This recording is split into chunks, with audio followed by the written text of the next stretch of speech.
네, 안녕하세요. 오늘 서구 동구의 그 국회의원 그 공약 사항에 대해서 한번 이야기를 자유롭게 나눠보도록 하겠습니다. 먼저 궁금한 게 있습니다. 예, 저도 선거를 지금 많이 했겠죠. 근데 항상 선거할 때마다 보지만 특이 사항이 없습니다. 항상 후보들이 내세우는 방식, 그런 공약 사항들 내용들 다 대동소이하거든요. 왜 그럴까요? 지금 현재는 이제 제가 볼 때는 공직선거법이 잘못됐다 이렇게 이제 봐야 되겠죠. 그래서 이제 뭐 저도 헷갈릴 정도인데 현행 공직선거법은 이제 대통령 선거, 그다음에 그 광역단체장 선거, 기초단체장 선거에는 어, 입후보를 할 때 매니페스토 방식에 의해서 주요 공약을 제시하도록 이렇게 되어 있습니다. 그런데 문제는 국회의원이 법을 만들다 보니까 당사자들은 그 법에서 빼버렸죠. 그러니까 국회의원만 빼기가 하니까 국회의원, 시의원, 구의원도 빼버렸습니다. 그래서 현재는 단체장들은 공약을 매니페스토 방식에 의해서 목표, 그 다음에 구체적인 추진 계획, 기한, 재원 및 재원 조달 계획 이런 것들을 명시하도록 되어 있거든요. 그런데 이제 국회의원 선거는 그런 걸 하지 않아도 되게끔 이렇게 해놨기 때문에 저희들이 지금 볼 수 있는 것은 공보물밖에 없죠. 지금 아마 어제쯤 각 가정에 이제 배달이 됐을 건데 그걸 봐가지고는 사실은 대부분 구호성 공약, 그냥 뭐 선언하는 공약, 그냥 뭐 이미지적으로 사진 넣어서 이렇게 잘 보려고 하는 공약이지 구체적으로 이걸 할 수 있는지 없는지를 알 수가 없습니다. 그래서 이게 법률에 근거한 것인지도 모르겠고, 국회는 사실은 법을 만드는 입법기관이거든요. 그러면 나라 전체에 적용될 수 있는 법을 만들어야 되죠. 일반법도 있고 특별법도 있고 법을 만들어야 되고, 그다음 나라 예산을 책임지는 부분이기 때문에 국비가 들어가는 부분 또는 국비가 들어갔을 때는 매칭을 해야 되기 때문에 거기에 시비가 얼마 붙어야 된다. 또는 민자를 통해서 일부 조달하는 경우도 있거든요. 그래서 그런 계획들이 잡혀야 되고 그것을 몇 년간에 걸쳐 어떻게 추진한다, 어떤 절차를 거쳐 추진한다 하는 내용을 명시해 줘야 되는데 실제로는 현행 공직선거법상 그럴 의무가 없다 보니까 국회의원들은 그런 노력을 전혀 안 하고 있고 우리 유권자들이 볼 때도 그걸 이해하기 어려운 공약들이 대부분일 수밖에 없다는 거죠. 그런 것 같습니다. 그래서 그 지역민들이나 유권자들은 말씀하신 것처럼 그 후보들에 대해서 그 공약 사항이 집에 도착했을 때는 솔직히 그걸 보고 뭔가를 이해한다는 것 자체도 현실적으로 맞지 않고 그냥 그 지역민들이라든지 선거 그 하는 분들이 봤을 때는 이 인쇄물 자체도 우리 세금으로 낭비되는 거 아니냐 하는 불만이 쌓일 정도의 예, 맞습니다. 그런 부분이라고 봅니다. 결론적으로는 과연 이 후보가 공약사항을 어떻게 잘 지킬 것이며 기존에는 잘 실현을 해왔는지를 지역민들이 평가를 하거나 느낄 수 있는 거, 공부할 수 있는 거는 전혀 없다는 거죠. 그래서 결국에는 그러한 공약집이 오든 안 오든 상관없이 결국 지역민들은, 유권자들은 당, 사람만 보고 투표를 하는, 과거에 그런 방식이 바뀌지 않는 이런 부분이 계속 반복되고 있다고 예, 봅니다. 지금도 마찬가지죠. 그러니까 그 선거 공보물이나 뭐 어떤 후보가 나오든지 관계없이 나는 이미 어느 당을 찍겠다고 결정한 사람들이 대부분이죠. 그러니까 유권자의 그 반은 그렇게 정해져 있고, 그래서 이제 투표율이 높아지지 않는 이유도 그런 거죠. 특정 정당에 대한 관심이 있거나 그 정당을 지지하지 않는 분들은 정말로 후보자들의 능력, 그 다음에 우리 지역을 위해서 또는 나의 삶을 위해서 뭔가 정책적인 대안을 제시할 수 있는 사람, 또 그걸 잘 할 수 있는 사람을 우리가 선택해 찍어야 되는데 그걸 가릴 수 있는 기준이 없죠, 현재로서는. 그러다 보니 뭐 투표를 할 필요가 없는 겁니다. 그래서 이제 그런 부분들이 있고, 그 다음에 뭐 저희들이 영상을 찍고 있습니다만 여기서도 사실은 누구는 어떻고 누구는 어떻고를 이렇게 이야기하면 이게 선거법 위반이에요. 그래서 이제 뭐 어떻게 정보를 줄 수도 없습니다. 그래서 그런 상황에서 그냥 선거 공보만 보고 벽보만 보고 찍으라 하는 거거든요. 그러니까 이제 선거 기간 13일 동안 막 시끄럽게 떠들어대기만 하는데 그게 무슨 말인지 들리도 않고, 그래서 이제 어떻게 보면 선거운동 기간이라는 것도 내가 선택할 후보를 에 대한 장단점을 파악하고 우리 지역을 위해서 또는 유권자의 삶을 위해서 뭔가 필요한 후보를 선택하는 기간이 돼야 되는데 그게 도움도 안 되는 것들만 지금 현재 말씀하신 것처럼 그 소면 선거 공영제를 해가지고 많은 돈을 거기에 쏟아붓고 있는 것이죠. 그래서 그런 부분들을 사실은 좀 법 제도적으로 개선해야 되는데 국회의원들이 법을 만드니까 제대로 그걸 고치지도 않고 있습니다. 그래서 그런 거는 이제 일상적으로 시민단체가 국회 활동에 대한 검증도 하고, 그 다음에 또 그런 것도 필요할 것 같아요. 이 선거 공보라는 것도 정말 필요한지 한번 우리가 점검을 할 필요가 있을 것 같습니다. 유권자들 중에서 진짜 선거 공보를 보고 선택하는 사람이 있는지, 없다면 제가 볼 때는 선거 공보도 각각 줄여야죠. 지금 12페이지 나옵니까?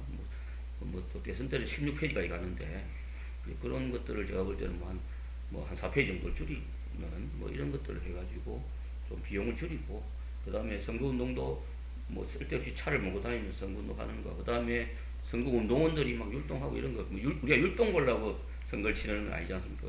율동 잘하는 사람을 뽑으라는 그런 게 있는 것도 아니거든요. 그래서 그런 부분들에 대해서는 좀 과감히 선거 제도를 개혁해서 정말 유권자들에게 정책적인 것, 그 다음 지역을 위해서 또 유권자의 삶을 위해서 필요한 정보를 줄 수 있는 방식으로 법 개정이 필요해 보죠. 부산 시민의 한 사람으로서 지금 서구와 동구는 정말 발전이 안 되고 옛날 그대로의 모습을 유지하고 있고, 말씀하신 것처럼 원주민들이 오히려 관광 때문에 피해를 많이 보고 있는 게 현실입니다.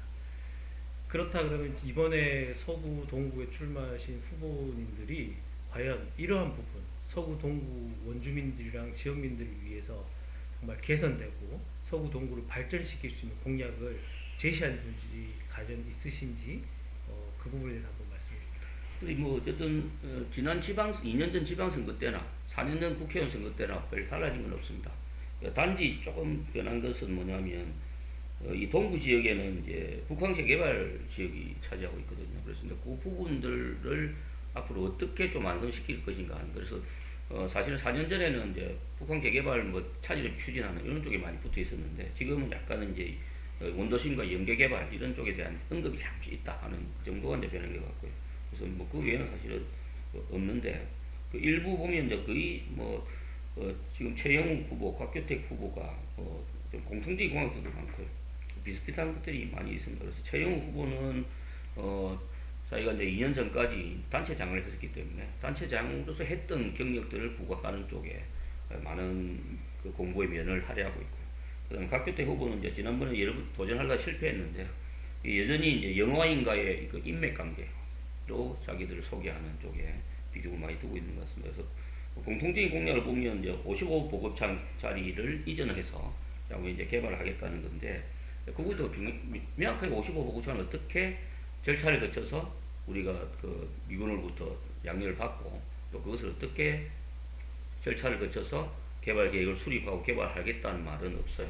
단지 55 보급창에 대한 조속한 개발 추진 이런 정도의 이제 표현을 하고 있는데, 이제 그런 부분도 좀 한계인 것 같아요. 그 다음에 부산 시민은 누구나 느낄 건데, 도시철도 1호선과 2호선을 연결시키는, 그러니까 지금 보면 이 부산 진역에서 서면을 거쳐서 저렇게 문현동을 해가지고 돌아가거든요. 그래서 지객권역 쪽으로 문현역이나 지객권역으로 연결하는 노선을 만들자 하는 것들이 이제 많이 이제 이야기가 되고 있었는데, 두 후보가 공히 이제 그걸 내세우고 있습니다. 그것도 마찬가지입니다. 구체적인 연결 방안, 그 다음에 이제 이게 되려면 이제 기본적으로는 이제 도시철도 정부가 갖고 있는 도시철도 기본 계획이 변경돼야 되는데 아직 그게 안 되고 있거든요. 그래서 그런 부분들을 어떻게 할 것인지, 그래서 국토부에 어떤 협의를 거치고 부산시와는 어떻게 협의를 해서 그걸 마련할 수 있는, 계획에 반영할 수 있는 충분히 예비 타당성을 통과할 수 있는 근거를 마련하고, 주민의 어떤 그 요구를 받아들이도록 하는 그런 과정을 거쳐야 되는데 그런 부분이 없다는 것이죠. 그래서 이제 대부분의 것들이 이제 나열식 공약으로 이제 되어 있다 보니까 그런 부분에서는 조금 한계가 있는 것 같고요. 그리고 이제 앞서 말씀드린 것처럼 어쨌든 2년 전, 4년 전과 비교해서 하나도 안 변했다. 이렇게 변한 게 전혀 없는 건 아닌데 한 90%는 그대로다 이렇게 보시면 될 것 같습니다. 네, 특히 이게 맞는지 모르겠지만 그 개인적인 생각은 서구와 동구가 특히나 고령화 부분이 많이 심각하다고 봅니다. 그런데 실제적으로 그 서구와 동구를 방문했을 때는 그 고령화 인구가 그 노인분들이 생활하시기에 너무나 불편하고 힘든 부분이 많지 않습니까? 예, 이런 부분에 대해 현실적으로 좀 개선할 수 있는 부분들이 좀 많이 나왔으면 좋겠는데, 이런 부분들이 이번에 좀 많이 반영이 됐을까요? 이제 일부 후보는 그런 부분을 언급을 하고 있는데요. 그래서 이제 지금 보면 이제 급경사지 이런 게 많으니까 그래서 이제 천마로와 마양로 같은 경우 이제 그걸 제대로 이동할 수 있는 어떤 그 거리를 조성하는 부분들 하고 있고, 그다음에 이제 실제로는 재개발 재건축을 하려고 해도 그 지역은 아주 큰 넓은 지역을 대규모로 재개발하지 않으면 불가능합니다. 그래서 이제 일부 후보는 거기에 이제 테라스 하우스 같은 공공 매입을 통해서 부지를 확보하고 그것을 이제 이걸 이제 각각의 개인에게 맡겨놓으면 또는 민간업자에 맡겨놓으면 사업이 불가능하겠죠. 그래서 이제 그걸 매입을 해서 그동안 이제 공공 매입을 하기 때문에 일종의 공공 임대 형태가 가까워질 수가 있겠죠. 물론 이제 그 내용은 안 밝혀져 있습니다만은, 그래서 이제 그 개발하는 동안 다른 곳에 살 수 있게끔 그런 이제 그 소위 말하는 순환형 주택을 마련해 줘야 됩니다. 그래서 우리 재개발 재건축을 할 때는 항상 고려해야 되는 게 뭐냐면 원주민 정착률이 아주 낮아요. 부산에서 뭐 역대 보면 20%도 안 됩니다.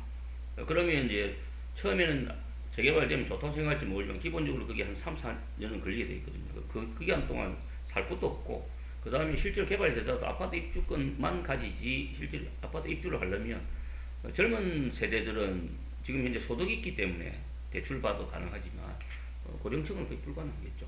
그렇다 보면 이제 그걸 임대 형태로 대체하는 방식, 그 다음에 또 개발이 이루어지는 동안 임시로 거주할 수 있는 공간 이런 것들을 이제 마련해주는 부분들이 꼭 필요한데 지금 두 후보는 그런 데 대한 언급은 전혀 없는 것 같습니다. 그래서 이제 그런 부분들이 실제 주민들도 잘 모르지만, 그래서 이제 정말 제대로 된 후보자라면 그런 부분들에 대한 세세한 것까지를 듣고 여러 가지 재개발 재건축을 통해서 부작용이 있다는 것들 좀 다 전문가들은 알고 있거든요. 그렇다면 이제 이런 출마할 후보자들이 시민사회, 시민단체, 그 다음에 전문가들을 만나서 재개발 재건축 과정에 생기는 부작용이 뭔지를 알고 있어야 되고, 그 다음 그것을 최소화할 수 있는 개발 계획이나 대안을 마련하는 것이 이미 돼 있어야 제대로 된 후보겠죠.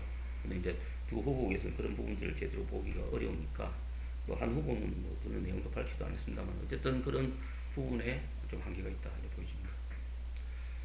뭐 어떻게 보면 약간의 연장선이라고도 볼 수 있겠는데 과거에 를 본다 그러면은 현재 지역구가 다른 지역은 사람이 많고 지역구가 커서 갑을이 나뉜다면 지금 서구와 동구는 과거와 다르게 지금 지역구가 합쳐졌단 말입니다.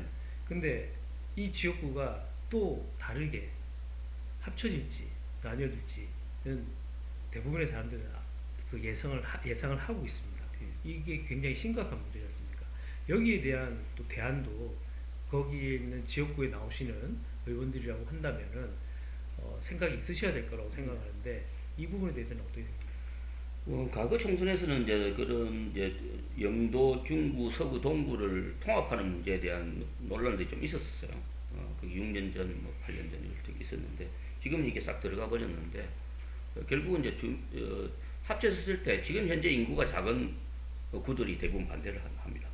그게 이제 제대로 된 주민들의 의견이라기보다는 제가 볼 때는 관료 조직이나 아니면 거기에 자생 조직들, 뭐 소위 말하는 운동단체 이런 쪽에 반대하시는 분들이 많은 것 같아요. 그래서 이제 과연 이제 과거에는 사실은 중구는 부산의 중심지로서의 상권을 대변하는 이런 특성이 있었고, 영도는 이제 섬이라는 특성, 그 다음에 서구는 또 여러 가지 이제 법원이라든지 대학이라든지 병원이라든지 이런 걸 끼고 있는 특수성 이런 것들이 상당히 있었는데요. 지금은 사실은 이제 그런 부분들이 많이 감소했다고 보여집니다. 그렇다면 오히려 두 개구를 합쳐서 한 개 선거구를 만드는 이런 형태 같으면 통합을 해서 좀 동일한 내용들을 잘 풀어낼 수 있는 쪽으로 한번 고민을 해볼 수가 있죠. 그런데 선택은 어쨌든 유권자들의 몫이 아닌가 이런 생각입니다. 예, 서구 동구의 발전을 위해서 진정성 있는 후보가 되었으면 하는 바람입니다. 지금까지 서구 동구의 공약 사항에 대해서 이야기를 나누었습니다. 수고해 주신 차진국 운영위원장님 감사합니다.